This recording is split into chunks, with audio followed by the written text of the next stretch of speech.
Para falar de um assunto que estava em evidência, está em evidência, estará em evidência, com certeza nas próximas semanas, o Código de Ética do Supremo Tribunal Federal. Será que sai? Será que não sai?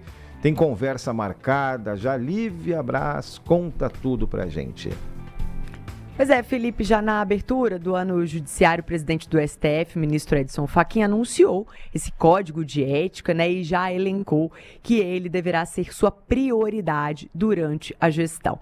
A relatora do texto, que vai ser levado aos outros ministros da corte, vai ser a ministra Carmen Lúcia.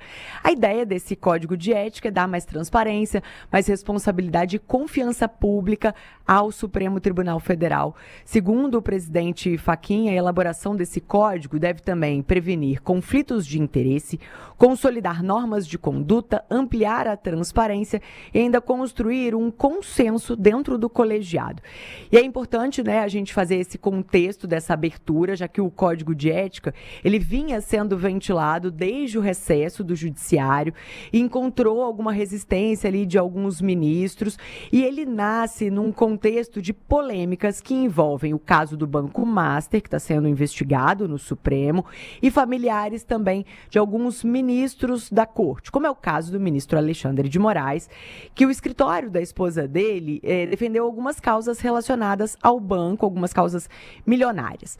Mas a maior polêmica, né, envolve o relator desse caso, o ministro Dias Toffoli, que pegou carona num jatinho para assistir um jogo de futebol lá em Lima, no Peru, jatinho que pertence a um dos advogados do Banco Master. Uma outra polêmica, também envolvendo o ministro Dias Toffoli, envolve os irmãos dele, que seriam donos de um resort que está aí metido numa transação envolvendo o cunhado do dono do Banco Master, Daniel Vorcaro. Bom, com relação a esse código de ética, os ministros do STF devem se reunir no próximo dia 12 de fevereiro, já na semana que vem, para discutir o cronograma de tramitação e também mais detalhes sobre essa proposta. Interessante a gente destacar, Lívia, a gente estava conversando aqui esses dias, especialmente ontem, né? Eu, você, a Dani Lima, a Joana Trepto, o Rodrigo Alvarez, que num dia como ontem, que foi a abertura oficial dos trabalhos, não só do Judiciário, mas também do Legislativo, e por que não dizer o Executivo também, se bem que a dinâmica do Executivo é outra, mas que a gente prestaria atenção nas palavras, mas também nos gestos, nas expressões, nos semblantes. Linguagem corporal, Linguagem corporal, exato, né? E assim, juntando aí o que você está trazendo agora do Judiciário com o que a gente acompanhou até da sua entrada anterior, falando dos presidentes do Congresso, do Senado e da Câmara, né?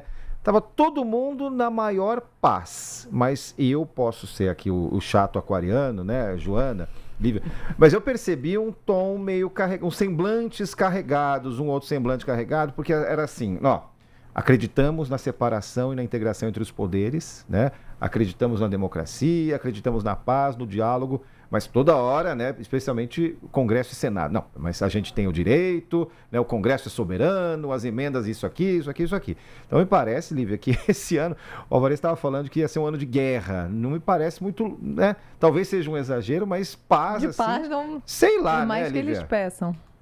Talvez trazendo uma bagagem do final do ano passado, que a gente se lembra que foi muito tenso, né? Um ano de eleição pacífico, eu não apostaria. Tá certo, se ela não aposta, eu vou com a relatora. Vai, né? Você é fogo. Bom trabalho, Lívia. Valeu. Até mais. Sabe o que eu acho que vale a gente destacar? A questão do Código de Ética, ela vem do ano passado. Vale sempre a gente destacar que Edson Fachin não começou a falar do Código de Ética por conta do comportamento e da pressão que veio em virtude do comportamento do ministro Dias Toffoli, tá? Nem da esposa de Alexandre de Moraes, era algo anterior a isso, mas ganhou força com isso. Certo. Muitos analistas especialistas disseram que o timing do ministro Edson Fachin para colocar esse código de conduta na roda de conversa era um timing duvidoso e que talvez ele não conseguiria avançar com esse assunto. Mas, ainda que ele não tenha maioria no que diz respeito ao apoio dos colegas, dos outros ministros do Supremo Tribunal Federal, ele seguiu com o assunto.